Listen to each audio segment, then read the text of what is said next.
Hi, Astara Love. How are you today? Good. How are you doing, gorgeous? I'm good now that I'm in bed with you. Thanks for being in bed with Mocha. Ooh, it's always a pleasure to be in bed with Mocha. Oh, so you've heard. Oh, I have. You have a good rep. Oh, well, anyway, thank you so much for doing this interview. We just want people to get to know you. I mean, we just kind of see you on stage, don't really get to talk to you. So we want to know more about you. So we're going to keep it short, though, just 7 questions. But before we Okay. start the questions, we're going to start with asking you to just tell us about yourself, whatever you want us to know about you. My name is Astara Love. I live in Mount Morris, Michigan, just north of Flint. I love traveling all over, doing shows all over Michigan, Ohio, and wherever that will have me. Okay. So here's the first question. What made you want to get on stage and perform for the very first time? What really wanted me to get on stage was, at first, it was the lights and just the awe of it all, the grandeur, if you will. But I think after the first couple performances, it was being someone other than yourself for a few hours in a night to put a smile on someone's face, to put a smile on your own face. Maybe it was to feel something you needed to feel that night, whether it be happy, sad, just to get out there and shake it up a little bit. Hmm. Gosh, your hair has gotten long. Thank you. I actually cut 6.5 inches off. What? Yeah. Wow. Ugh, whatever. So anyway, Glue it on your head. I do. Um, industrial strength. Yes. Do you remember your very first performance? I do. My first performance was at the Mix nightclub up in Saginaw, and it was Christine W.'s One More Try. I don't know, something about that song hit me, and I was like, that has to be my very first song. And I remember everything going, and I remember hitting the stage and the lights being there, and I don't remember another damn thing. Like, it was one big blur of the spotlight, and I just remember mouthing my words for dear life, and then the spotlight went away, and I was like, oh my God, that was it? It was just, it was surreal. Yeah, performing, it can be very that. I mean, you're like, holy shit, that went fast. Like, what happened? But in the same instance, there are times I swear that, a 3-minute mix feels like you're out on stage for 7 minutes. Yeah, there's that too. So what was the most embarrassing thing that's ever happened to you while you were on stage? I would say the most embarrassing thing it was at the Fetish Ball down at Legends in Toledo, and I was doing Rihanna's S&M, and I'd made this latex type outfit. Well, I don't try on my outfits before a show, which is bad on me. And so first I try to get into this thing, and it's a size too small, so I can barely breathe. I'm sweating everywhere, 10 times worse. And I'm out on stage, and I think I'm being real sexy. And in my head, I have this thing where I'm going to like dive on stage and come up and just be this dainty little fish. Well, my friend Jim's Ichrist was right there in front, and I go to do what I said was like a little dive. Well, I went boom, and I just put my head up, and it was like, oh my God, did I just do that? I just kind of belly flopped on the stage, and my friend Jim's just kind of looking at me going, and he like hands me a one very I was just like, oh God, that is so terrible. So that's had to be like the closest thing to an embarrassing moment, I would say, on stage. All right. Would you ever go on RuPaul's Drag Race? And if you did, who would you do for Snatch Game? I kind of go back and forth with this. I think that I would love to go on there just for a chance to try to compete. I don't know if I could handle all that they throw at me, but there are also times I'm like, oh, I wouldn't want to do that because of how much bad social media they get.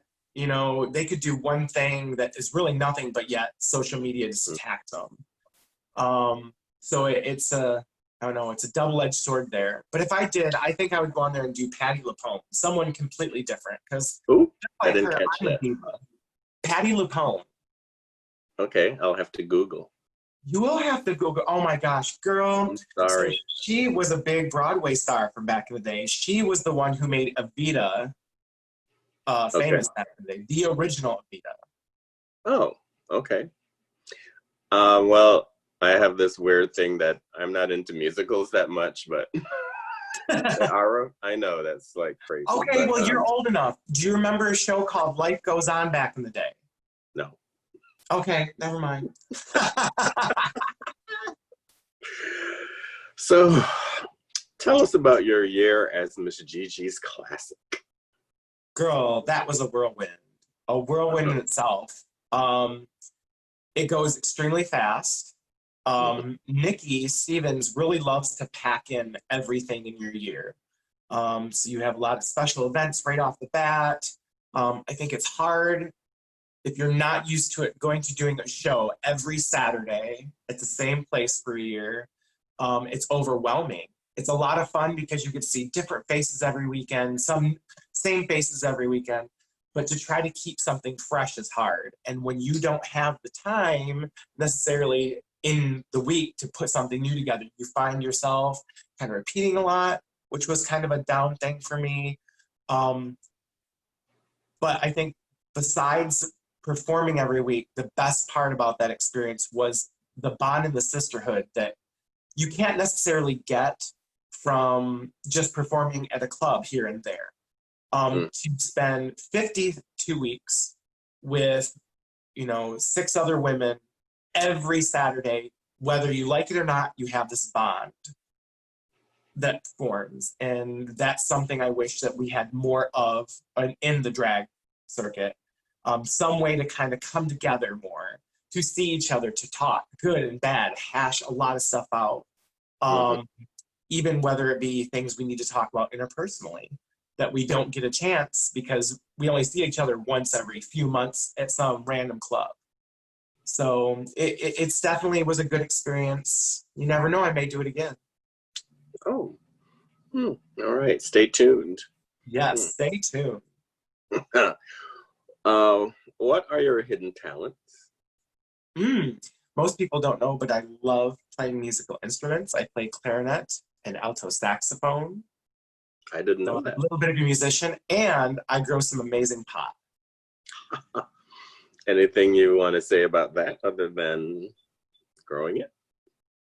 I love pot. I love everything about pot. Eating it, smoking it. I think pot is what makes the world go round. Hmm. I tried some edibles for the first time the other day because I don't have to go to my job, but that's something for a whole nother conversation. Yes, girl. Well, if you need any more, you just let me know, and I'll send a whole care package your way. Well, let's just say it's not my thing. I know there's more than one type, so, but anyway. You probably had too much too, because I mean, a lot of people. It's hard because you have this delicious treat in front of you, and where you should only eat a piece of it, you're like, "Oh, I can just eat the whole brownie; it won't hurt." And then all of a sudden, Yeah, you eat the whole brownie, and then an hour later, you're seeing Jesus. yeah, that's pretty much what happened. So, our final question. Does pineapple go on pizza? Oh, no. No, no, no, no, no. Like if it's a sweet pizza, I could understand, but like the salty and sweetness to me just it doesn't blend. I won't say anything about it if someone orders a pizza and has it on there. I won't say anything and I'll just kind of like stomach it down because I'm polite. But yeah, I don't believe it goes on pizza.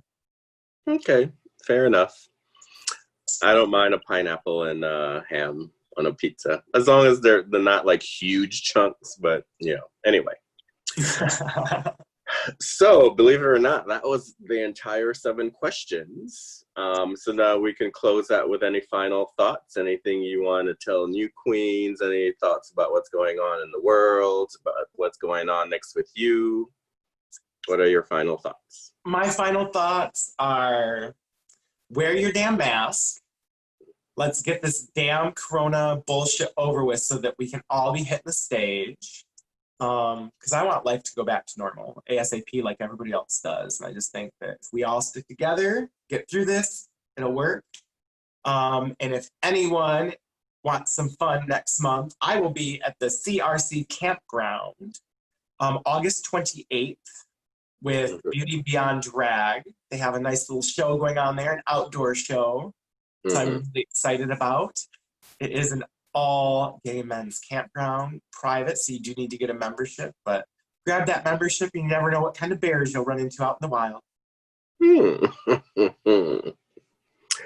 Well, all right. Well, thank you for being in bed with Mocha. That was fabulous. Was it good for you? It was. Thank you so much for having me. I enjoyed myself.